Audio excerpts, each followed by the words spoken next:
Hey, Mama, and welcome back to For Moms, a safe space. This is the place where we talk about the parts of motherhood that don't always make it into the conversation. We talk about the messy parts, the quiet parts, the parts that change you. And today we're going to talk about postpartum, but not just in the way that it's usually discussed. We're not going to talk about, the diapers, the sleepless nights, or the physical recovery, but the overall postpartum experience. Who you became after birth, what shifted in your body, your mind, your emotions, and your relationships. What it feels like to look in the mirror and think, I don't recognize myself anymore. Because postpartum isn't just recovery.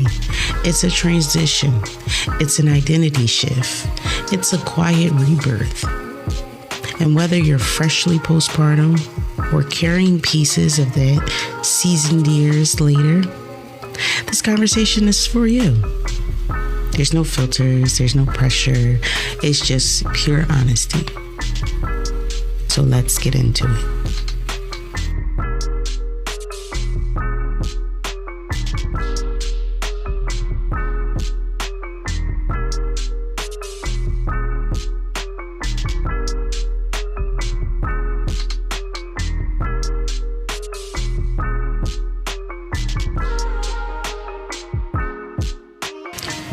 So let's start with emotions, because postpartum doesn't ease in gently. It hits. One moment, you're overwhelmed with love. The next moment, you're crying, you're anxious, you're numb, or wondering if you're doing any of this right. Postpartum isn't just hormones fluctuating. It's your entire nervous system trying to recalibrate while you're responsible for a brand new human.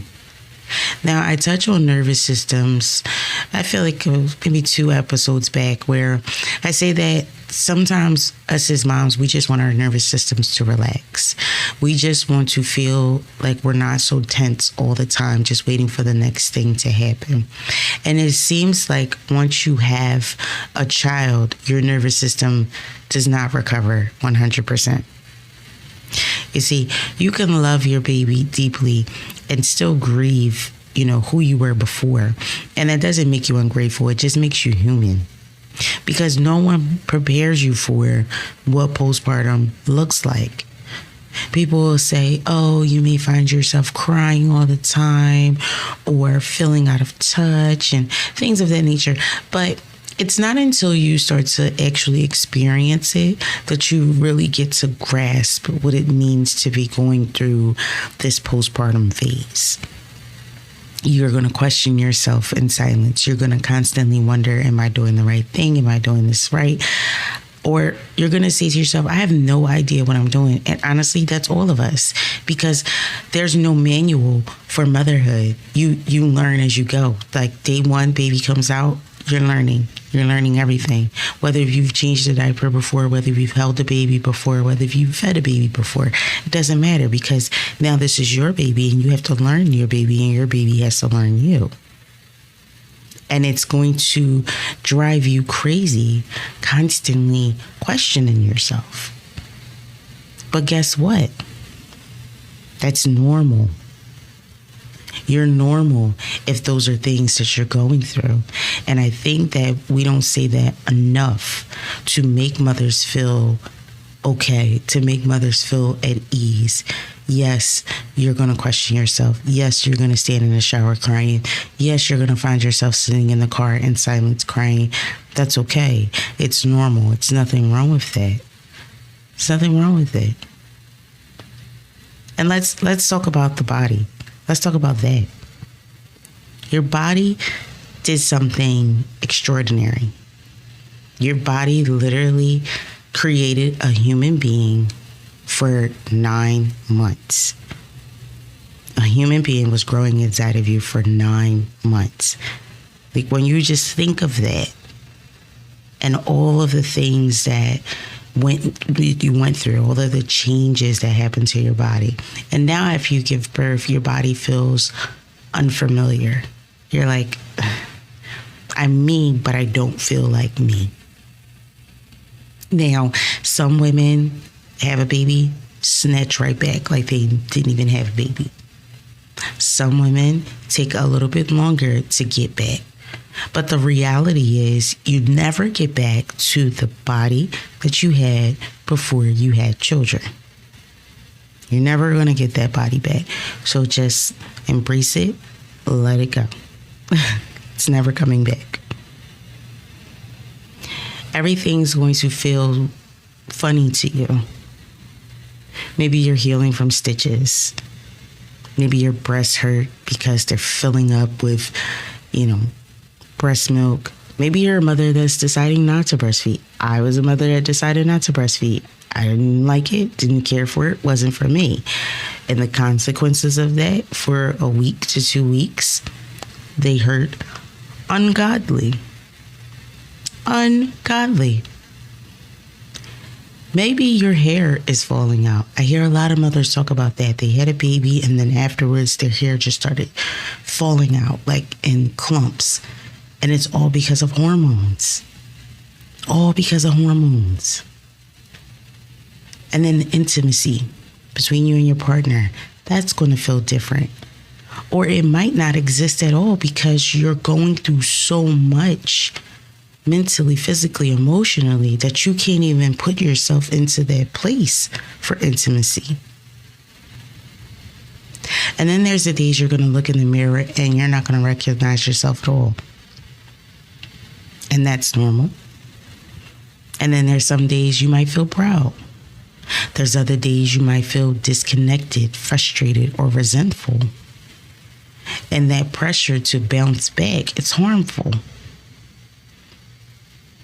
And I say that just because you see celebrities on social media, you see them have kids, and you see how they bounce back. Their stomachs are back flat, they look amazing, everything like that. But what you don't see is what you're dealing with behind closed doors. You don't see the stress, the strain, the struggle that they may be putting themselves through to have that bounce back image. Understand that bounce back is not going to be pretty. It's going to take some time. It's not an overnight thing.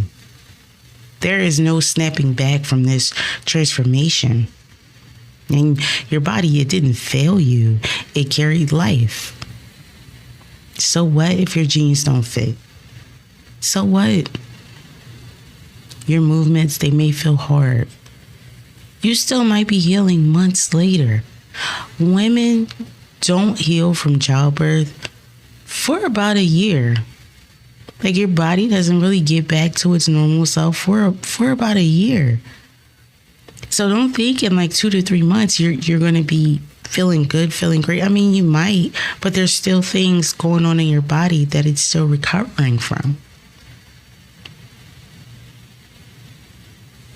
Now, in previous episodes, I discussed about losing yourself after you have a baby and having to, find yourself again. And postpartum, it definitely changes who you are. And it's not a temporary change. It's fundamentally. And you'll find yourself asking, who was I before this? Why don't I feel like myself anymore? Is it wrong to miss my old life? No, it's not wrong. It's honest. And don't think of it as I lost myself. Think of it as you're creating a new version of you. Who you were before motherhood and who you are now are two different people. You evolved. And there are parts of your previous self that will come back. Stronger, softer, wiser. But it's important to note that you're not broken. You're becoming. And I don't think that is stressed enough when mothers have kids. It's not told to us that you're not going to feel the same. You're not going to be the same. And you're going to want to go back to the person you were before. But unfortunately, you're never going to be that person again. You will have parts of that person to make up who you are now. And that's okay. That's okay. I personally think that moms really don't start to feel like themselves again until their kids go to school. When your kids start kindergarten, they start getting into grade school. I think that's when moms really start to feel like themselves again, because now you have a little bit of freedom during the day. I talked about this the other day, that although I love my youngest son at his age now, he's 3, I'm kind of ready for him to grow up so he can go to school, so I can get back to me. Because I recall when my oldest went to school, and at the time I was working outside of the home, and I had weekdays off. So what I would do is he would be in school, I would get off at like 12:30, and I would go to the movies. I would go shopping. I would go get my nails done. Like, I would do things for me because he was in school. And now I work from home, and my youngest is with me all day, every day in the house. And it's like little simple things that I want to do, I can't do because I have to pack him up and bring him too. And so I know there are other mothers out here who have children that are under the age of 5 who can relate to what I'm saying. Like, once they go to school, you get a little bit of that freedom back, because now they're not so dependent on you. Yeah, they still need things from you. Yeah, you still have to take care of them. Yes, I'm not saying that, but I'm saying they're not as needy as they are when they're under 5. And I know time is going to fly because it already has. Like, he was just born and now he's 3. But I think that once he does go to school, I'll feel different. I'll feel better. I'll feel like, okay, now I can start to find me again. Now I can start to find things that make me happy. And if God willing, I'm still at this company, and this company is still as flexible as it is with the work from home, I will be able to get so much more done. I thought about this yesterday when I was working, and I thought about the amount of times I had to stop working because he required something from me. Like, I can only get real work done if I wake up at least an hour to 2 hours before him, but then that's me waking up at 6, 7 o'clock in the morning. And I don't want to do that all the time. Sometimes I do want to lay in the bed. Sometimes I do want to stay in the bed until 8:30 and then come downstairs and log on. But when I do things like that, he's up too. So I want to have that feeling like my oldest son, he gets himself on the school bus. He's on the bus by 7 o'clock in the morning. I want to have that, like, okay, he's dropped off at school. It's 7:30. I'm going back home. I'm going to enjoy a full cup of coffee, and I have to reheat my coffee. I'm going to maybe make myself something to eat, and then I'm going to start working uninterrupted. It's just something I'm excited to get to, excited to experience. Now let's talk about postpartum and the impact on relationships, because it doesn't just affect you, right? It ripples through every relationship in your life. So the biggest relationship that's going to go through changes is the relationship between you and your partner. Because what's going to happen is you're going to feel disconnected from your partner. You're going to feel misunderstood. You're going to feel irritated, and you're going to feel lonely even when you're not alone. Because you can have the most supportive partner throughout this journey, but they still don't understand fully what you are going through and what you are dealing with. You see, your partner is going to view you as someone, okay, this woman gave birth to my child and it was a beautiful thing. We created a beautiful human. And they're going to have this notion that you are still the same person that you were before you had the baby.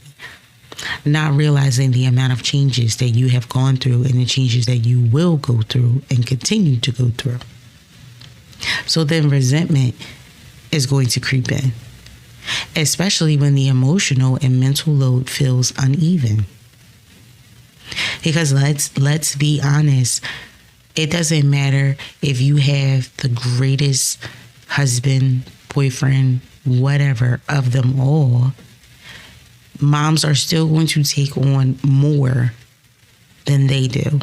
And some relationships, it may be 50-50 where dad is helping out and doing his part as a parent.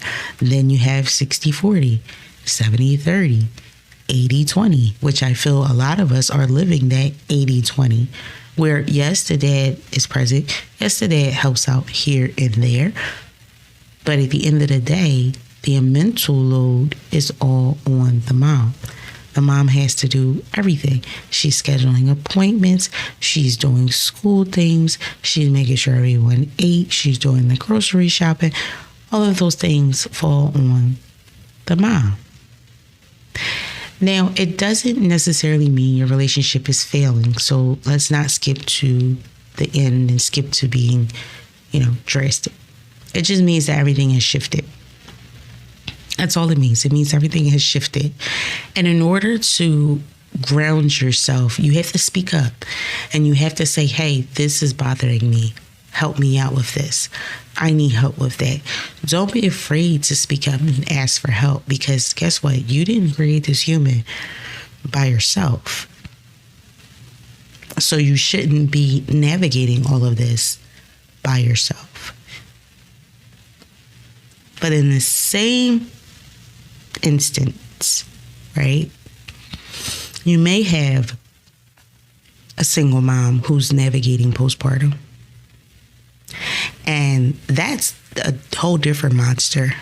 That's a whole different monster, because now you're carrying more than most people see. And you're still showing up every day. And it's not something that's small. Like, this is actually major. And it's strength. So you have a baby, you're by yourself, you're navigating postpartum, and you're trying to learn how to be a mother and care for a child. Doing that alone, jeez. But one thing that you need to do is make space for yourself. Because even though you are in this new season, you still deserve space. Even if it's 5 quiet minutes, even if today's only accomplishment was keeping your child safe, you are allowed to rest. You are allowed to ask for help. You are allowed to let things wait. And you don't have to disappear to be a good mother. What I have been doing lately, because my little one is 3 years old now and he's really into things, there are some days where I have to just put him in his room and walk away, because you're doing the absolute most and I'm already at my capacity for the day when it comes to work and it comes to you and navigating other relationships as well. I can't deal with this right now. So you're going to go in your room for 15 minutes. You're going to cool down. I'm going to cool down. And then we're going to regroup. And you need to do that, because if you don't take those little breaks for yourself, you're going to drive yourself over the edge. You're going to go crazy. Ask people for help. Ask for the help. If you have a support system, ask for help. I'm not saying like, okay, I need you to take my kids every weekend. But for a day, a couple of hours. That's it. Something small, something minor. But no matter what, you need to make space for yourself.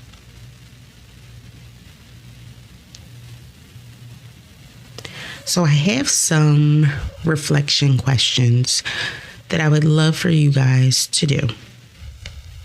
They can be a journal prompt or just something you think about and, You don't need to answer immediately. Sit on it. Really take the time to think through them. So the first question is, who am I becoming in this season? And that's a question where you're not going to know the answer right away. It's going to take you some time to figure that out. You're going to have to write down little bits here, little bits there until you get the full scope of who you want to become. What parts of me do I miss, and how can I honor them? So the person you were before you had your kids, who was she? And what parts did you not carry over when you became a mother? How can you bring them back in a different light? It doesn't have to be exactly how it was before, but in some way, shape, or form. How can you bring those back? What kind of support do I actually need right now? Do you need a phone call? Do you need a home visit? Do you need to drop your kid off for a couple of hours? Do you need to be alone for a couple of hours? What do you need? And finally, what am I allowed to release without guilt? What's something that you're holding on to that you feel guilty about, but you know that you need to just let it go? So sit with those questions. Think about your answers. Take your time. No rush, no pressure. No rush, no pressure. So, thank you for being here with me today. Whether you're newly postpartum or you're years in this, I'm 3 years postpartum and I'm still struggling. Still struggling. But understand you are seen. You are not weak. You are not failing. You're rebuilding. You're evolving. You're becoming. If this episode resonated, share with a mom who needs to feel less alone. Until next time, be gentle with yourself. Take care of you. And always make space for you.